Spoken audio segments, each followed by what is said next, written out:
Now our another problem based on stresses in the bars of different section is a circular steel rod ABCD of different cross section is loaded as shown in figure.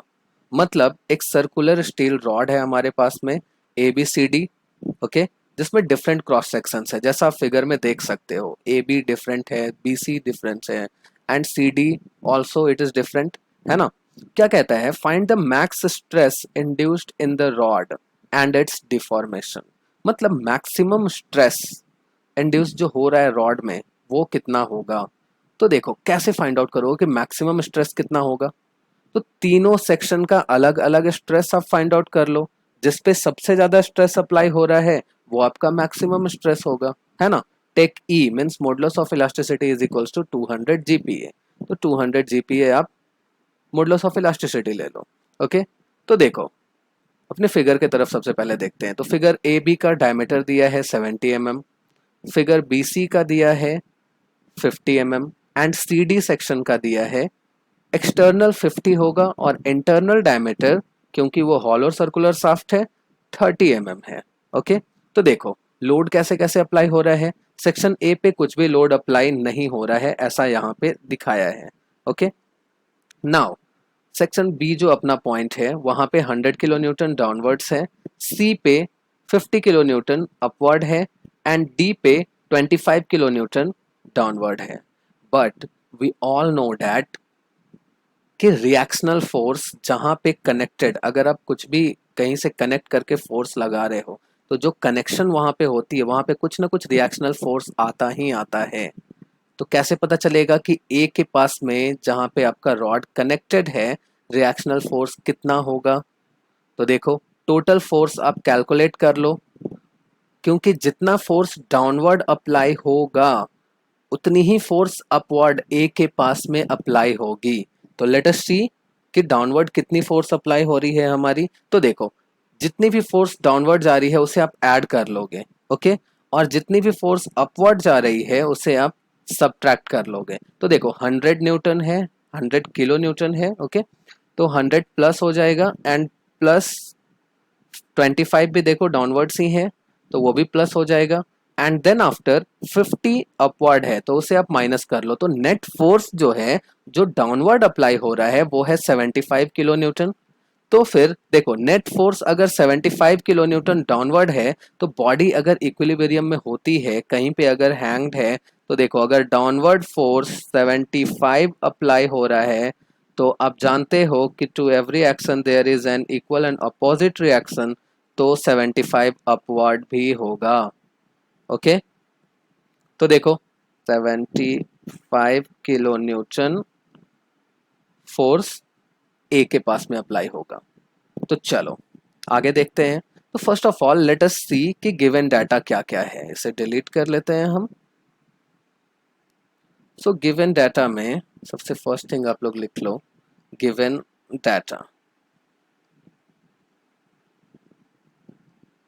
Given data में सबसे पहले दिया है length 1. Length 1 कितना है हमारा 1 metre, है ना. तो 1 मीटर है तो उसे आप लिख सकते हो 1 × 10⁻³ क्योंकि हमें पूरा जो डायमेंशन है हमारा वो mm में ही चाहिए तो हमने मीटर को mm में कन्वर्ट कर लिया. अभी L2 है उसे मैं डायरेक्टली लिख देता हूँ 2 × 10⁻³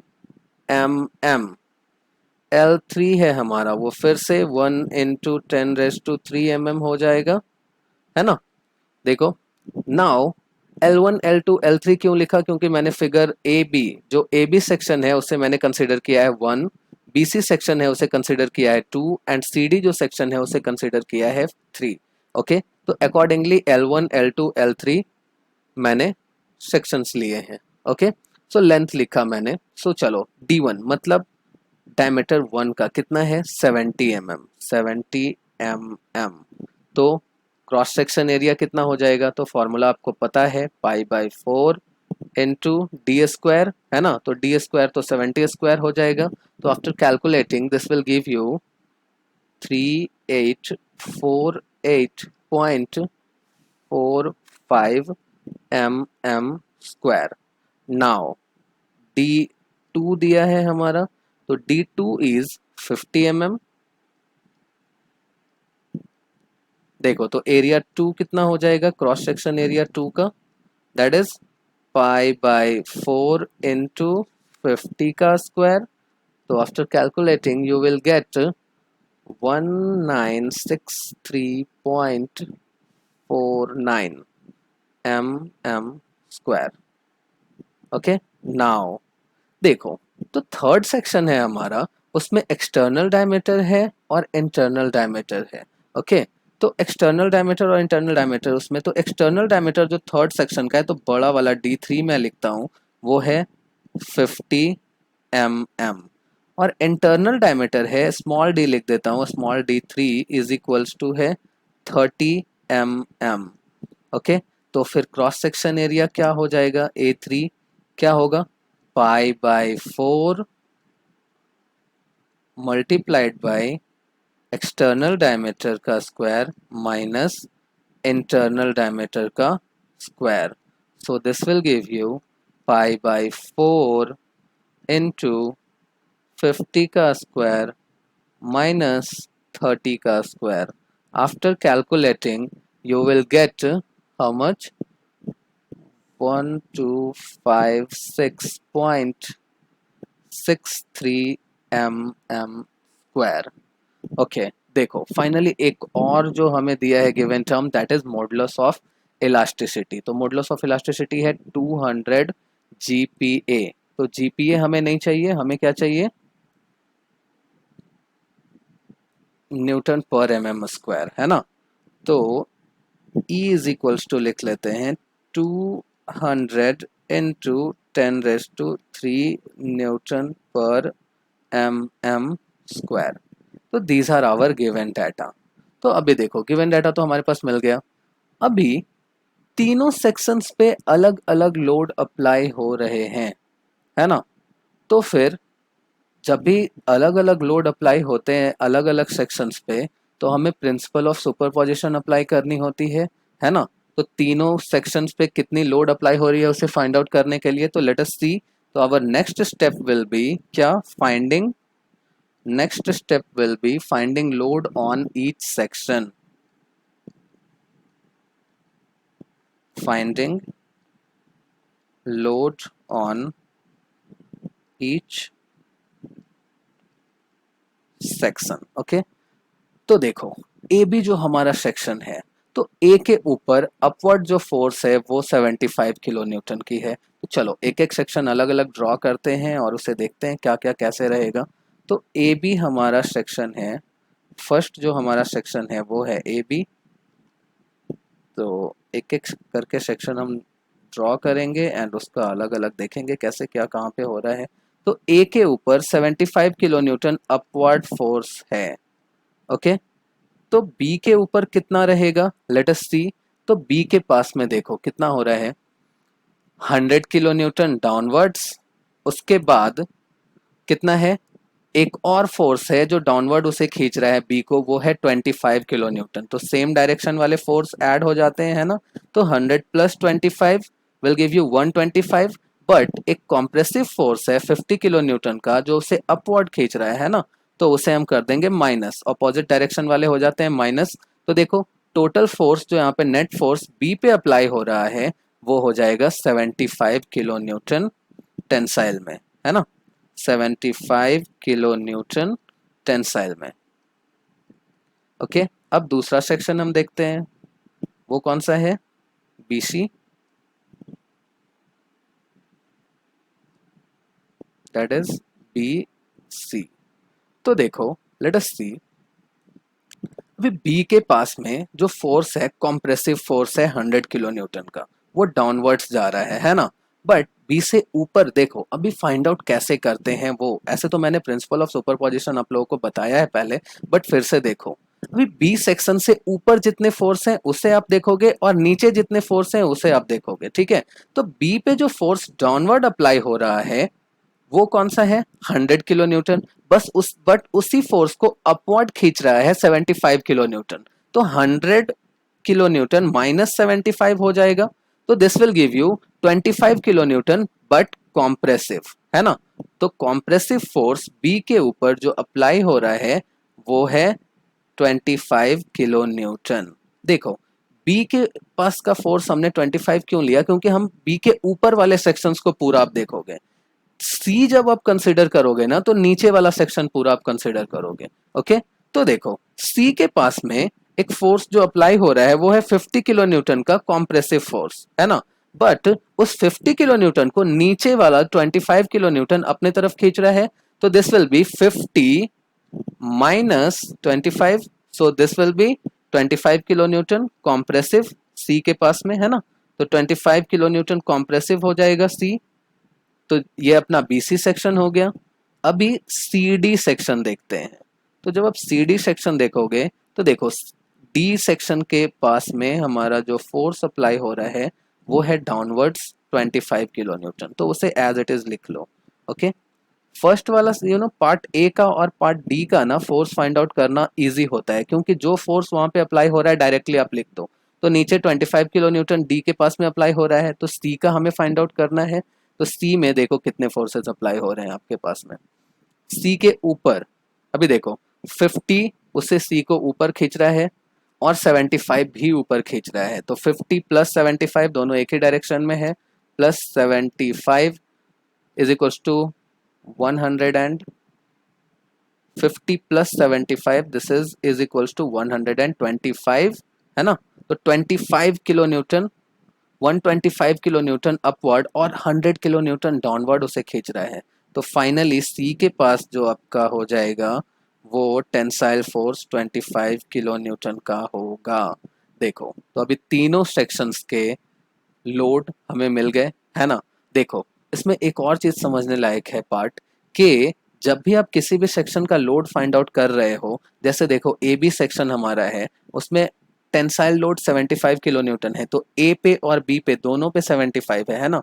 तो देखो ये कभी चेंज नहीं हो सकता। अगर ए 75 है और बी पे कुछ भी 50 40 90 कुछ भी आ गया, मतलब आपने कहीं ना कहीं मिस्टेक किया है।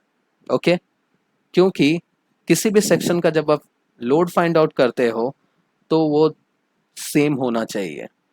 ओके, कॉम्प्रेसिव है तो कॉम्प्रेसिव 25 किलो न्यूटन यहाँ देखो, टेंसाइल है तो टेंसाइल 25 किलो न्यूटन यहाँ देखो, है ना। So this is our force. तो देखो यहाँ पे P1 हमें मिल गया कितना, P1 हमारा हो गया 75 किलो न्यूटन है, तो 75 इंटू 10⁻³ लिख देते हैं न्यूटन।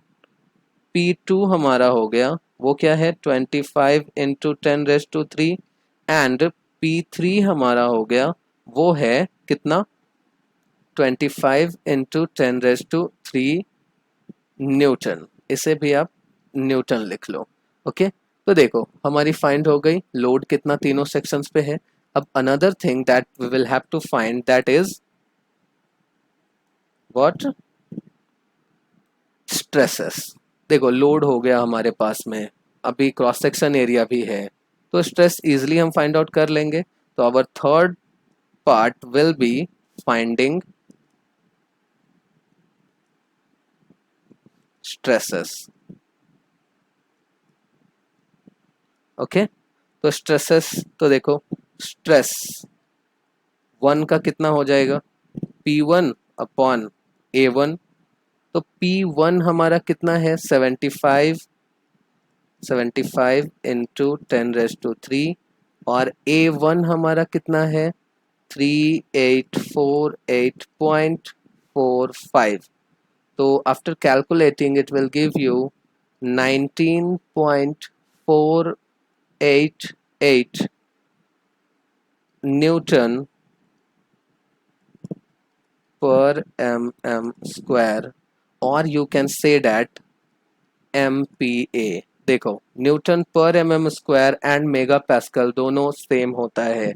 ओके, 1 न्यूटन पर mm² is equals to 1 mega pascal. तो आप यहाँ पे MPa लिखना चाहते हो तो भी लिख सकते हो, न्यूटन पर mm² लिखना चाहते हो तो भी लिख सकते हो, it's all upon you. Okay, तो अभी change in length, sorry change in length नहीं, स्ट्रेस इन पार्ट 2 हो जाएगा P2 A2। तो P2 हमारा है 25 किलो न्यूटन, है ना, इनटू डिवाइडेड बाय कितना एरिया 2। तो area 2 is 1963.49। After calculating you will get 12.73 Newton पर mm स्क्वायर और MPa आप देख सकते हो। ओके, तो स्ट्रेस 3 हो जाएगा P3 अपॉन A3। तो देखो P3 इज ऑल्सो 25 इंटू 10⁻³ किल, देन एरिया इज 1256.6363। तो after calculating you will get 19.89 newton पर mm स्क्वायर। अभी देखो, मैक्स स्ट्रेस चाहिए थी हमें, है ना? तो मैक्सिमम स्ट्रेस अब बताओ आप देख करके तीनों में से कि किस सेक्शन पे सबसे ज्यादा स्ट्रेस अप्लाई हो रहा है। तो फाइनली देखो, थर्ड जो सेक्शन है हमारा, स्ट्रेस 3 है हमारा, वो सबसे बड़ा है 19.89। तो फिर हम कह सकते हैं कि जो CD सेक्शन है हमारा, उस पे सबसे ज्यादा स्ट्रेस अप्लाई हो रहा है ना? तो we can say that here max stress is induced in CD section, that is how much? 19.89 MPa. So this is our answer for the part 1, है ना? मैक्स स्ट्रेस जो हमें पूछ रहा था। अभी हमें फाइंड आउट करना है कि टोटल एलोंगेशन कितना है। तो चलो देखते हैं। तो our fourth step will be finding total elongation।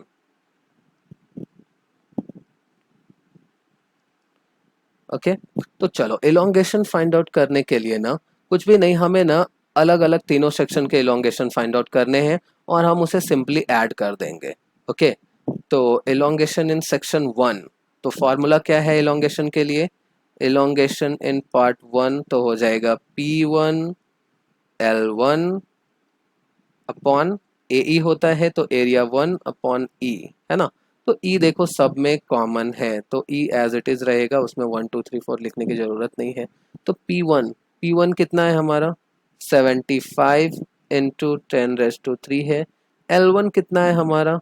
वो भी 10⁻³ है, 1 इंटू 10⁻³ लिखो या फिर 10⁻³ लिखो, बात बराबर है ना? एरिया 1 कितना है हमारा? 3848.45 और modulus of elasticity 200 into 10⁻³। After calculating, you will get the change in length in part 1 is equals to 0.097 mm. Okay, so change in length in part 2 will be P2 L2 upon A2 to E। अभी देख लो, P2 हमारा कितना था? 25 into 10⁻³ into, अब वो था 2 into 10⁻³, मतलब length था हमारा 2 का, वो था 2 मीटर ना, तो वो हो जाएगा 2 इंटू 10⁻³। अब एरिया 2 हमारा कितना था? That was 1963.49। So 1963.49, okay, into 200 into 10⁻³। So now after calculating you will get 0.127 mm. Okay, so change in length in part third is equals to P3 L3 into A3 into E, है ना? तो देखो this will give you how much? 25, क्योंकि P3 भी same 25 ही है, to 10⁻³ into length 3 is 10⁻³ होगा। Then area 3 was 1256.63 into modulus of elasticity 200 into 10⁻³। After calculating you will get 0.099 mm। Now तीनों sections के हमने फाइंड आउट कर लिए कि चेंज इन लेंथ कितना होगा। तो finally total change in length कितना हो जाएगा, तीनों को हम ऐड कर लेंगे, है ना। बट ध्यान देने वाली बात यह है कि सेक्शन फर्स्ट पे हमारा टेंसाइल लोड था, सेक्शन सेकंड पे हमारा कॉम्प्रेसिव लोड था, सेक्शन थर्ड पे हमारा टेंसाइल लोड था। तो हमें पता है कि टेंसाइल लोड ऐड होता है, बट जो कॉम्प्रेसिव लोड है वो क्या होता है, सब्ट्रैक्ट होता है। तो टोटल एलोंगेशन फिफ्थ पार्ट में अपना हो जाएगा, टोटल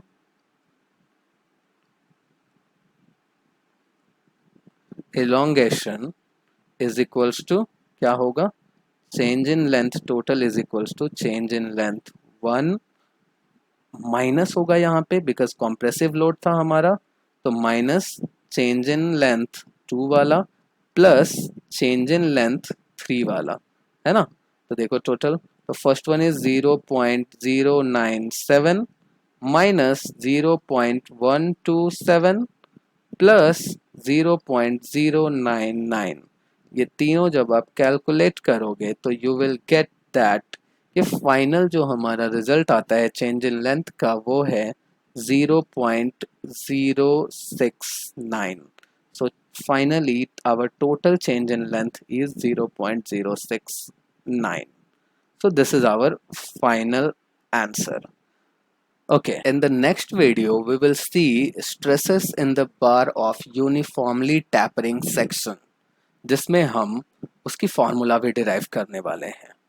थैंक्स।